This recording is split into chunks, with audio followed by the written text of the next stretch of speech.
Welcome to Sunday School Junkie, the podcast for anyone who's addicted to reaching kids for the kingdom. Whether you're a brand new volunteer, a veteran teacher, or just looking for inspiration, this is the place for tips, tricks, and stories from the best in Apostolic children's ministry. Let's talk shop, share resources, and celebrate the incredible opportunity we have to shape young lives for Jesus. Now let's get started.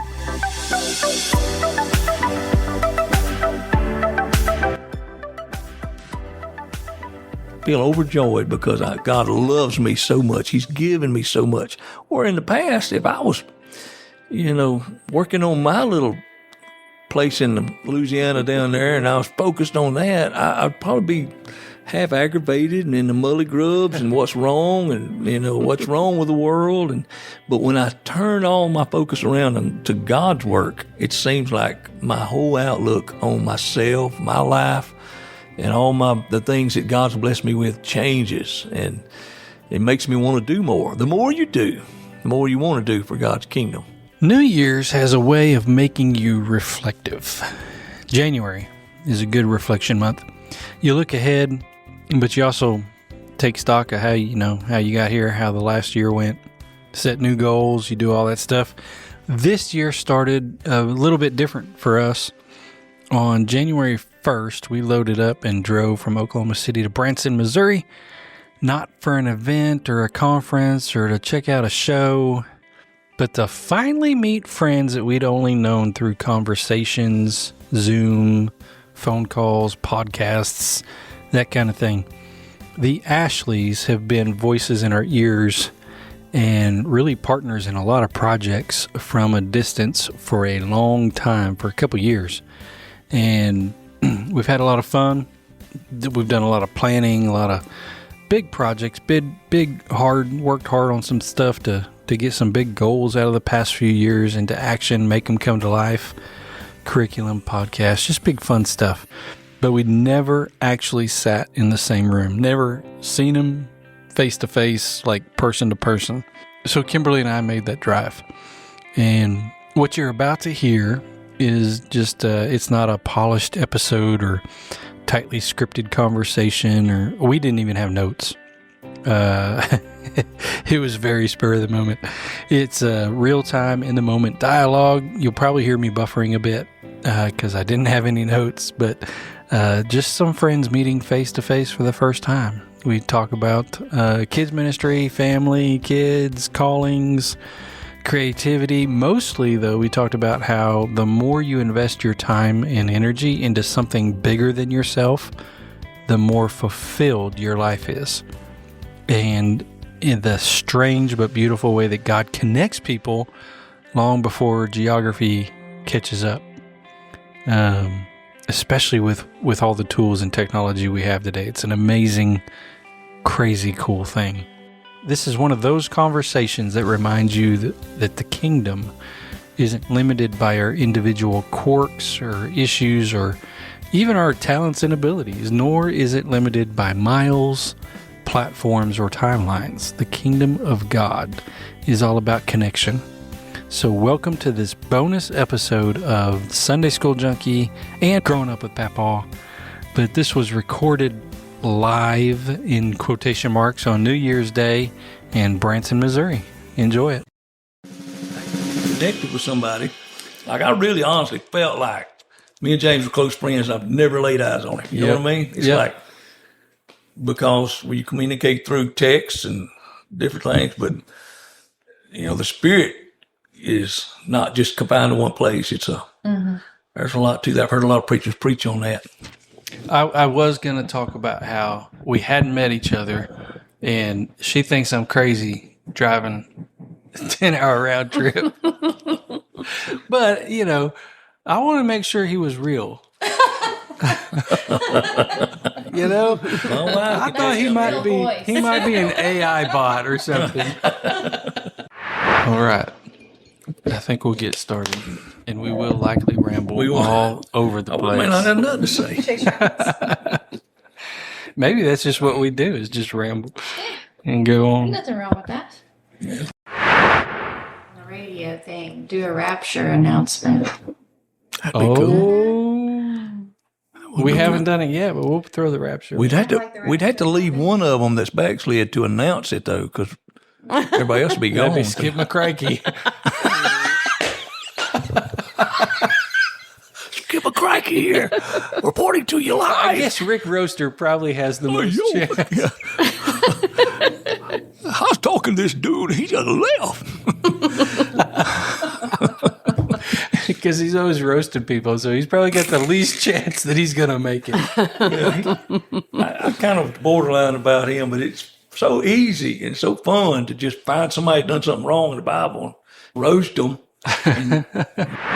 We're live in quotation marks on January 1st, semi-live. 2026. Yeah, in Branson, Missouri. Yep. With in the flesh, brother and sister Ashley. Believe it or not. Whoa, they're real. I'm telling you, this is like a dream come true for us. We got to come to Branson. We got to have fun, and just shows up on our doorsteps, the Pelletiers. Yep. Man, but we have had a blast so far. It has been fun. In New Year's Day, we had the day off. Branson's right around the corner from Oklahoma City, so why not? You're going to be there? I'll be there. Well, your definition of right around the corner and mine is way different. Right around the corner is like walking distance. Yeah, it's close enough. Close enough. And earlier I mentioned that I wasn't sure if you were a real person because we've been talking for, I don't know, at least 2 years, right? Yeah. It had to be. When I first heard your name, Brother Booker talked about, I think he'd come done a children's service. Yeah. And he was so excited. He'd done a podcast with you. And I was like, I like this dude. He's got my kind of personality, my sense of humor. And we just connected through radio waves and podcast waves and brain waves. I don't know. And we finally got to meet in person. We're going to do this like once a year. We'll just show up Branson around Christmas time. That's a good Bring plan. a podcast. And speaking of podcasting, I mean, this right here is a big deal. I don't know and I heard that some off-the-wall podcast guys, Kingdom Speak and Biblos, done a collaboration one time. Oh, there you go. Yeah, but this is Growing Up With Pawpaw. And Sunday School Junkie. Sunday School Junkie. Now, I wonder if we can get ChatGPT to somehow analyze this is going to blow the roof off of the apostolic world. The analytics and the people fighting. Oh, and we have Sister Ashley here too. Mama Bandit. We did. Mama Bandit, that's right. She needs to put her sweet lips a little closer to the microphone. You know I don't like doing this. That was a song. Put your sweet lips a little closer. I like to be in the background. No, I didn't. No guitar? Well, and Kimberly Pelletier. I'm afraid. Yeah, that's right. Sister Pelletier's here. Howdy. She's the brains behind all this whole operation. Curriculum, everything. I'm telling you. Can I tell the deal about the analytics I found in Canva? Let's talk about action curriculum, because today the second book of the second year was released, and it's definitely, I think, the group favorite.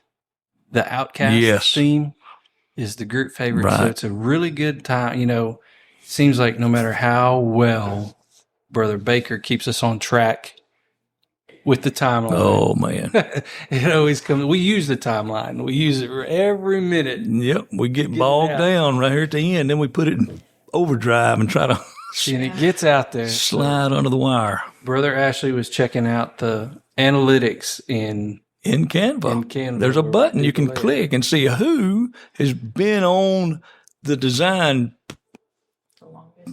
project the most. And so anyway, Sister Pelletier is vice president. She's a runner-up. She's not the heavyweight champion. I don't know how. She spent a lot of time designing. And me and Brother Pelletier is probably going to get fired. Yeah, I think I'll get like 15 minutes maybe. I don't know. I haven't looked. How much did Danielle have? Oh, well, apparently it don't show the layout. I don't know. But anyway, maybe it's just in probably because she's in design. Yeah. Anyway, she was way down, but I know she's got a ton of time. Brother Stender was way up there. So anyway, we got some goals to shoot for. In the next quarter, we can try to beat each other with How many hours? how many hours we got. I'm going to Y'all try convert to it. beat Brother Booker. Oh, yeah, we'd have to stay up on Anyone can beat him. with a baby in one arm and a mouse in the other. Wouldn't Somehow it good? our characters all come out with something, don't they? Yeah. We've Well, had was it Grandpa Gizmo that had the mustache. I Yeah. got a hard copy, I think, one of the Spark magazines. There he is, all the mustache. bloopers? Yeah, and somebody else is wearing ungodly apparel. One of the ladies. I think that slipped under the wire too. Nobody it caught did. that. It did. Y'all had sleep in your eyes. I'm glad I'm not on that Spark team.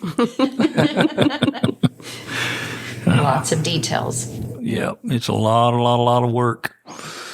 But hey, it's very, very fulfilling. It makes you feel like, worth it. hey, this is something that's going to way outlast us and be effective in our children's lives. It's just out there now. It's floating around, and they're going to be able to glean from it for a long, long time. Yeah, and life is full because we've got Acts in Action curriculum every quarter coming out. Yep, I guess we're about halfway, that's right.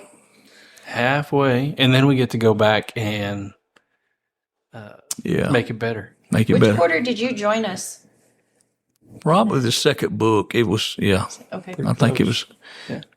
I think so. I was on at the beginning, and I got swamped. I forgot what happened. I had to just back out for a long time, and I wasn't able to join in. But I'm doing the best I can now. I'm very limited with my abilities, but I just like to have my name on that front cover. That's all I'm there for.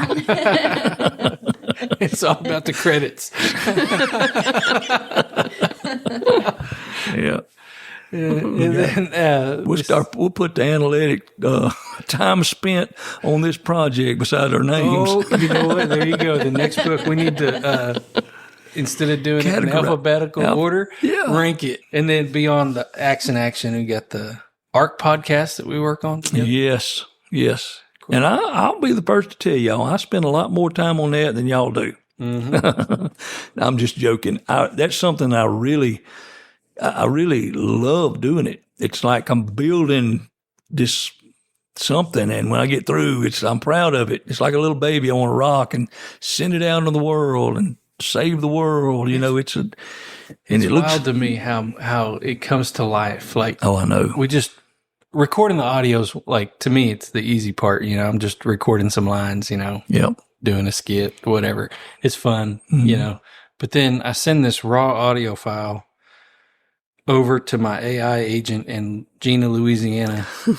I'm real now. I'm really real. And it comes back and it's like bzz, bzz, zh, zh, all the sound effects are in there and it sounds like a real McCoy thing. Yeah, I'm learning with that too. I did get in trouble on the first podcast. I think I used to rip things from YouTube without asking permission and, making sure it was okay. And so they went to flagging us saying, "Whoop, Oh yeah. it's copyrighted. Yeah. We're sending the police to your house if you don't take it down." So we had to make sure everything was legal and everything was okay. But That's the thing about putting things out into the vast world that we live in, sending out publicly is you gotta, I guess, make sure we do things right. yeah, That's overrated. that's no fun. Oh, give credit where credit is due. Okay, yeah. Like bringing in Bible verses and stuff into this. Yep. And I hope y'all don't mind me adding the rubber banded into the ARC podcast. He don't really fit, but it just seems to flow natural for me and Sister Ashley. We don't even have to try. It's kind of like who we are, Mama Bandit. I think it fits real well. Well, It's fun. Yeah. I like how the episodes come together. yeah, it does follow the theme, but it's all developing, as we go. I know our main theme, those that don't to listen. If you don't, shame on you. Go listen. Find it. ARK, Apostolic Radio for Kids. Brother Pelletier can tell you the website right here. Listen. And that is WPFkids.org/ARK. Yeah. Or, of course, Spotify, Apple Podcast, YouTube. Yep. It's all out there. Where was I going with this? Oh, it's like a radio program. You're going to say the Rubber Bandit. Yeah, the whole theme, the idea of ARK as the call letters for this news team, this radio news team, and it's the three characters are Sunday School Junkie, Brother Pelletier, and Miss Sunshine, which is Sister Angel Ladd, and myself as Pawpaw.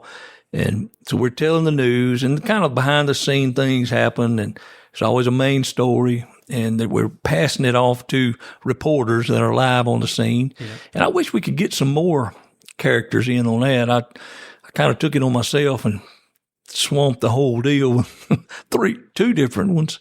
Yeah. I got one that's kind of an Australian undercover hiding in the bushes, and I'm a terrible accent when it comes to trying to be. I guess it's like crocodile hunter, maybe. I don't know. Yeah. I'm hiding do they have bayous in Australia? I don't know. That may be what it is. But he's Skip McCrackey. He's live on the scene, but he's hidden. He's always reporting about this amazing live phenomenon that's going on. And then there's Rick Roaster, who he's blatant. Your favorite. Yeah, I like him. He may get us kicked out of the unendorsed from WPF. I don't know, but he's always roasting the somebody who made a bad decision. As long as he's roasting the ones that make the bad decision and doesn't roast the ones that make the good decision. That's right. Don't be like this dude. But we're teaching our kids to, I guess, make fun of people who make bad decisions. Look at him.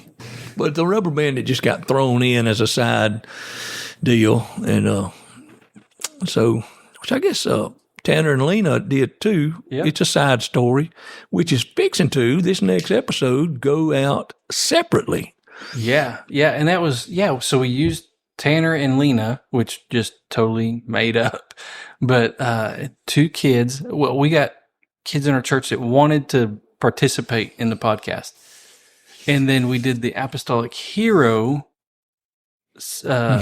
episodes where it was just the interview with that. Well, the first one was with Bishop Booker. The second one was with Bishop Wilson. And when we released the second one, we wanted to add in a little something to make the episode more than just the interview. Yeah, talking head, which would be boring probably for small kids. Like it's really engaging for us. But yeah, if we want to get the kids listening and engaged, we decided to throw in just a little story as an intro and an outro. And so they were really short and did it with the Garrison kids that wanted to join in. And I think they did a great job. So, this year they'll have their own standalone little episode. Yep. They'll go on their adventures. That's awesome. Way to go, Ambrose and Colton. Yeah. And who knows where it's going to go from here. It may be. We were recording the other day, and they're brother and sister, real life, and the characters are brother and sister. And as we were recording, there was a couple different lines that Ambrose was like, "This is for real. We really say this at home.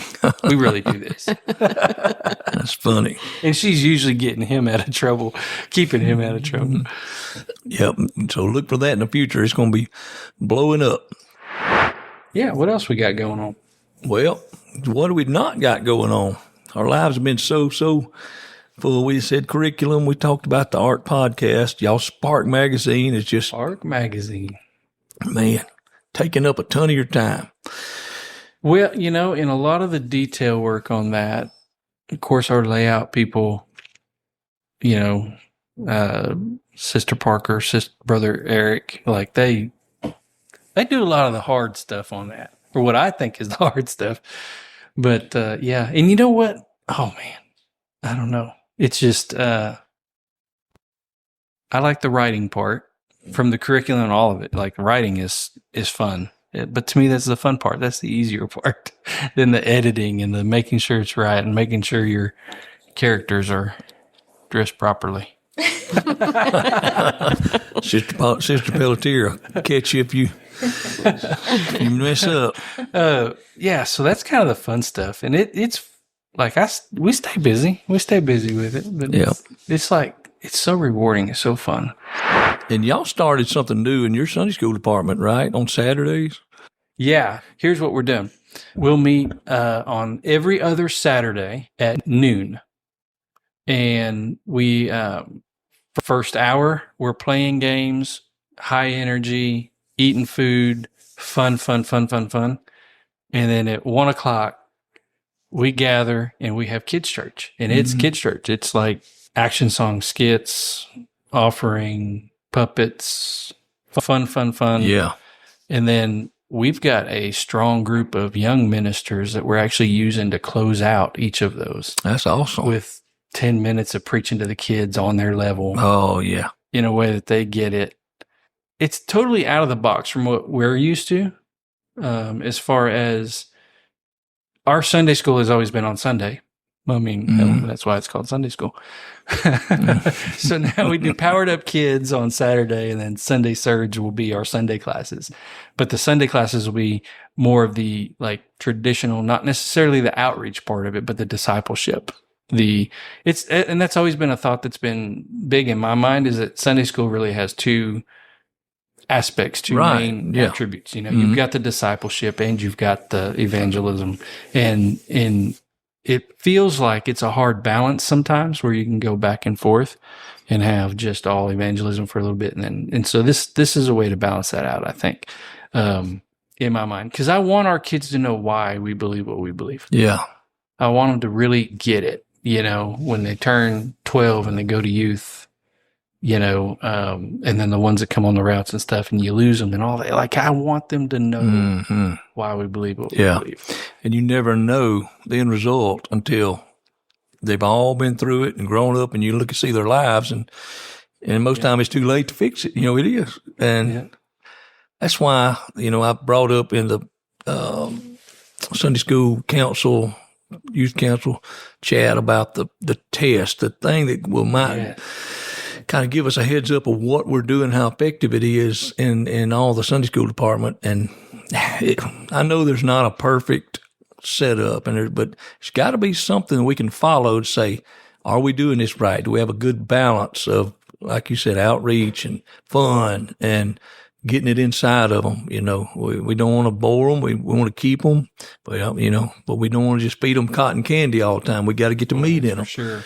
Yep. And so anyway, kind of having that path to grow. Like I believe the Bradshaws in Tennessee talk about that as far as the different kind of stages of their lives and how you keep them plugged in to involved in the church and in ministry, really. Yep. And I know that takes up most of y'all's Saturdays, right? There's a level of excitement that we haven't seen doing it this way, the way that we're doing it with the Powered Up Kids and the Sunday Surge, kind of as a separate deal that we haven't seen in years. Like there's just a fresh energy, and we brought it to the church. We did, was it a Wednesday night? Or no, it was a Sunday. We took a Sunday service and pastor preached. His message was geared towards outreach. And then we presented the whole idea of the Saturday kids service. It's a service dedicated for the kids. And then we just sent out a Google link for different things that we wanted help with the kitchen team and the Sunday team, and then the Saturday team, and then outreach teams. And there was like 108 volunteer responses. Wow. And it's like, man, unbelievable. Like it blew my mind. Yeah. Because you think it is Saturday, it is Sunday, it's work, it's ministry, it's serving, and it's reaching. But when you got 100 people working together, that makes it. Yep. It just makes it come alive in a way that you couldn't. Yep. Everybody was a kid at one point, and they understand the importance of getting your hands on them at that age, and they just need somebody like you to delegate and give them a job. It was a mind blowing. Yep. She helps me with the delegation. Yeah. Did you have a lot of teenagers that Yes, Come and in. that's our Saturday. That is so good. Is well, it's a pretty good mix on age group, but as far as this service itself, it's a lot of the young people. A ton of the outreach is the young people. But yeah, I mean, and we had people that just put me wherever you want, like I'll do whatever. And then you had those people that didn't want to lose the Sunday school setting, the Sunday school teaching aspect, that connection. So we're able to put them on Sunday, but it's going to be to like their strength. Right. So you got people that can all fit into their strengths, and it's I don't know. Like I said, we're pretty excited about keeping it going. That's awesome. All it takes sometimes is just putting a little attention onto something, and it sparks a fire, and it'll, it's so important. And people, they get it. They get on board, when it comes to kids. And a pastor who is all behind it is a big, big deal. Oh, yeah. And, I know y'all's are and ours is. But to be able to take a Sunday school project like this, or any kind of a deal that you got going, and apply it in a church and watch it grow and watch it blossom and watch it make a difference is just so fulfilling. Our first service, we had three get the Holy Ghost. One came on the rounds. One was, they've only been coming, a year or two? A couple of years, yeah. And then the other one was her mom's new convert. So they've only been coming since October, probably. Yeah, I think Ava got the Holy Ghost in the first Powered Up Kids, and I think it was like the third week that she had been to church. Oh, wow. Man, something. And it was that's awesome. Cool. It's like God blesses that kind of stuff extra. He sees the big picture where we don't sometimes. If we could look through his eyes, we would understand. We would probably put a whole lot more focus on our children, because that's where we're pointing them in the right direction and getting them focused and launching them out into life. If you use the analogy of shooting the arrow, that's the most effective place to get a hold and to put all your effort into them, not after they've left in mid-flight. And God knows that. And he just extra specially blesses us when we put some effort into adjusting our kids at that age.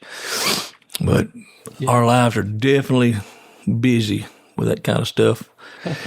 But what we were talking about earlier is how, and we're so much more, I know in your life and in my life, that our lives are so full of things that don't necessarily do anything for us and for our homes and for our little kingdoms, but it edifies the church, the kingdom, and lives of others. We're being servants, basically, to the kingdom and to others. And that thought, that action, doing that, I realized this year, the more that I do things like that, the more happy I am, the more fulfilled I feel, the more blessed I feel. I can just feel overjoyed because God loves me so much. He's given me so much.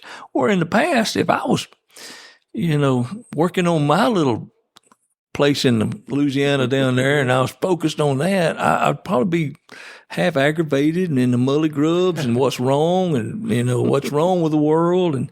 But when I turn all my focus around to God's work, it seems like my whole outlook on myself, my life, and all the things that God's blessed me with changes. And it makes me want to do more. The more you do, the more you want to do for God's kingdom. Yep. And it's never ending. There's always something to do. But it's exactly that. Like I had 24, 25 years or whatever working for a big corporation, a lot of hours, all that. And we were involved in church and kids ministry and Sunday school and outreach and all that for the entire time frame of it. But it seems like this last year, 2 years, it's been very, very focused on what more? What more can you do? Right. Yes. What more can you do? Same with us. Not for my 401k, not for my, my home, my whatever, but what can we do for the kingdom of God? Like, and it's not even like specifically evangelism. Like, it's not necessarily, the knocking doors and all that's part of it, but it's these different projects.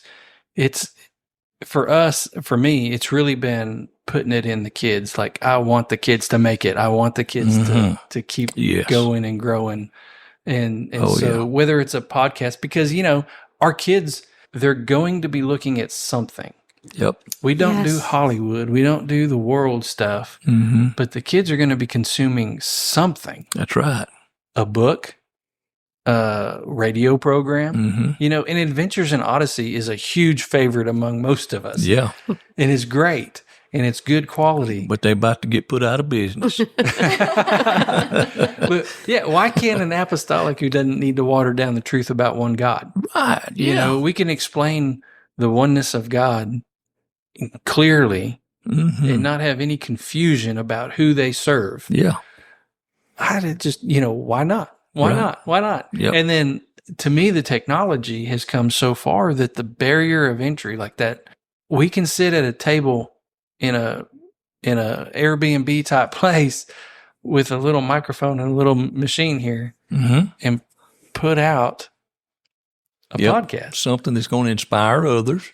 It's going to cause them to get their fire lit, to spread at their church. That, it's just the way it works. And to this year be so focused on putting stuff out for the kids to consume that's safe and good and real and can lead them back to I don't want to say the whole Android or Apple ecosystem, but once you get in the ecosystem, you're stuck. You got an iPhone, you need an iPad, you need an Apple Watch, it's all one thing. Like, you don't go outside of that. You don't reach out to a different deal to, your tech is the same. And that may be a weird analogy just from a nerd, I guess, but it's like, it can be that way with the apostolic church. Like, you can get them in and keep them in and put in the truth, and it can go out to anybody. Like, it's not exclusive. ARC isn't exclusive to just apostolic people. Hopefully somebody else hears it.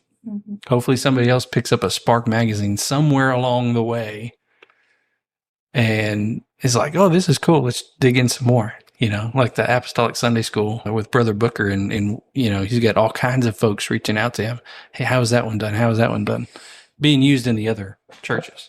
Yeah. Denominations. The neatest thing to me is, used to, it was our home, Oklahoma City. It was compacted. Now I know people in California, Louisiana, Indiana, Florida, everywhere. Washington, Colorado, everywhere else. And we're all working to spread it everywhere, not just in our little bubbles. Yes. We haven't met y'all face to face except for a few hours ago. Yes. Yeah. But we feel like we know each other because we've been working with each other on the same goals, spreading the gospel. Yeah. That's good. Yeah. The first time that I went to Summit, and it was our first year to be involved in that kids service, I come home and I was like, wow. Because it was like everybody was working together with one goal. And it wasn't about who are you, or you're better, you're bigger, you're this, you're that. Everybody was working together, and that was like, I wish everybody would come and get this concept of everybody just working together for the kingdom. And you can say what you want to, but I'm going to just spill it out here. Reverend Philip Booker he's the heartbeat of all this stuff that we've been talking about. He's the one, he's the source. He's kind of what keeps it rolling. I mean, if it wasn't for him, and we need some people just like him. Yep. Yes. We all need to step up in that position and start doing what he's doing at the level he's doing it at.